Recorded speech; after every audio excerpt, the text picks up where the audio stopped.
Dustin Albino, NASCAR.com. Chris, take me through the overtime restart and then the final lap. Yeah, man, I sure did like it being 4 seconds out front and cruising to victory. That sure seemed a lot easier, but a little bit wild there at the end to have caution after caution was certainly frustrating. Of course, the two that we got away clean, we had cautions immediately up through the S's, right? So the third one there, everyone just drove into one a little bit deeper yet, knowing it was OT, and ended up just up the hill and lost the lead, and knew that was going to be a very tough pass to get SVG back, and we tailed them there for that last lap. Took the white and realized that we had gained a little bit, and went up through the S's, and I seen them just hanging on to it really loose, and I went to a point where I wasn't really comfortable at my entry marker into the bus stop, and I think he was still going. So I kind of had a feeling something big was getting ready to happen, and sure enough, he had that big slide there and went to try and go left, and he was still corrected and coming back, so went to try and cross over, and just good hard race there. He tried to cover it and had already gotten the fender in, and just was able to get clear of him off the carousel and run. You know what? Just run. Were you surprised you were able to get back to him? I knew he was the team had been telling me that he was very good in the bus stop on entry and through the center, but that we were very good turn one up to that point, and that we kind of just fell even otherwise. So I knew we were very good. I knew it was going to be a hard pass. The bus stop wasn't very much of a passing zone at all today, other than just some big restart moments, which is kind of what was predicted ahead of time. My head doesn't hurt near as much right now, though, so I'd certainly appreciate that side of it. But what it did is it made it really charge that entry, and ultimately led to the point where you could bottom out. If you had big moments, then it would really take off on you. So without that and without putting that pressure on him up through the S's, it would have been a very difficult pass to make. But with that bobble there and having that opportunity to cross over through the bus stop, that was our one shot, and we took it. Hi, Chris. Congratulations. Holly Kane with the NASCAR Wire Service. I wanted to ask you, maybe instead of cruising to a 4-second win, is there any extra satisfaction in getting this win, your first road course win, this way, going against SVG, one of the best, in such a tight duel on the final lap?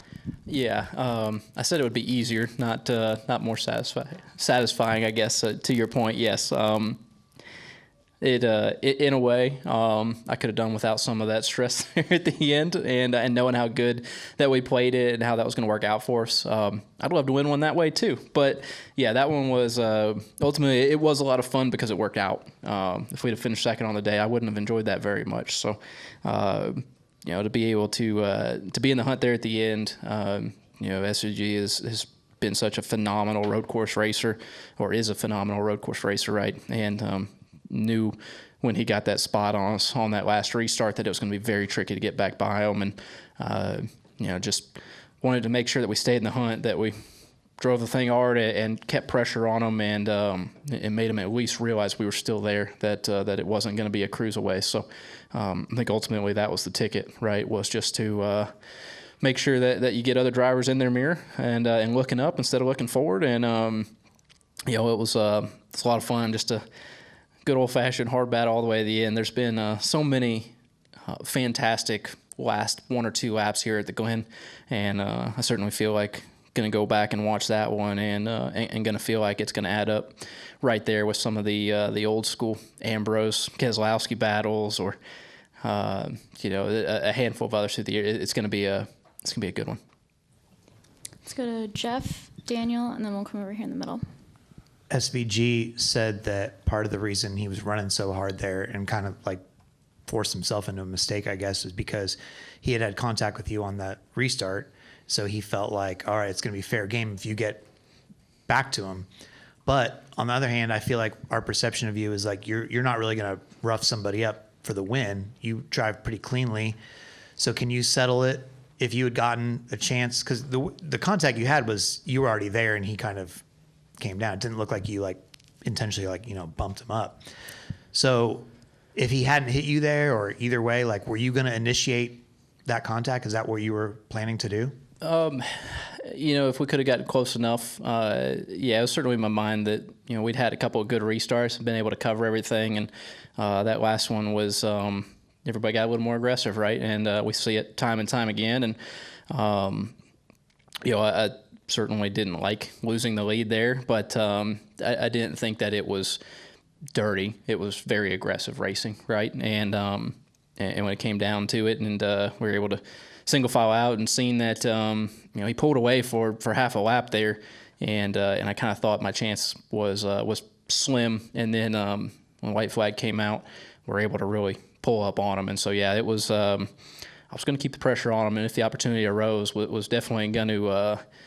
We were going to push and shove a little bit. I'm not out here to flat out wreck somebody. He didn't do anything to me to deserve something like that. But we're gonna race hard for it and have a battle all the way to the finish. I guess ultimately that's if he's running that hard, then he knows where his mindset was at, and knows that if the roles were reversed, he probably wouldn't like being shoved up the hill like that. And if he's thinking I was going to return the favor, I think if the roles were reversed, that kind of means that he would be in the same mindset as well.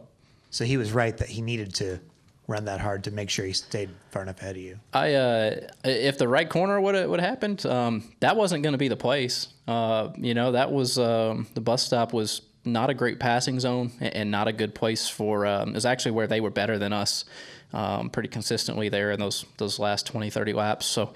I really had been really good through the carousel, so I wanted to get through the bus stop clean. And like I said, I drove in hard, but I wasn't gonna go crazy. And he was still digging when I lifted, and he was 2 car lengths ahead. So just kind of clicked at that moment that was probably not going to stick through there, and it was going to open up an opportunity for us. Parker's Fox Sports. I don't know how well you know SVG, so I'm curious, when he came into victory lane to congratulate you, did you know he was coming in to congratulate you? I figured so. I didn't feel like anything was dirty there at the end. Like we talked about, there was a little push and shoving on both sides, and ultimately there was he had a big error there into the bus stop, and we just took advantage of it, and really had to be aggressive to get to the hole. But I didn't feel like there was anything that was dirty about it. I didn't expect him coming over to be mad about anything. On that note, I think that's the one guy out here that's bigger than me. So if there's that moment where I feel like he is mad coming over, I better take note, right? On the flip side, I'm sure some others don't like seeing me. So it was. I appreciate him coming over and say a good race, because I did feel like it was a really good race. We got after each other hard, but ultimately there was nothing crazy in those last couple of laps. Just good hard racing. Yeah, he's no Tyler Reddick.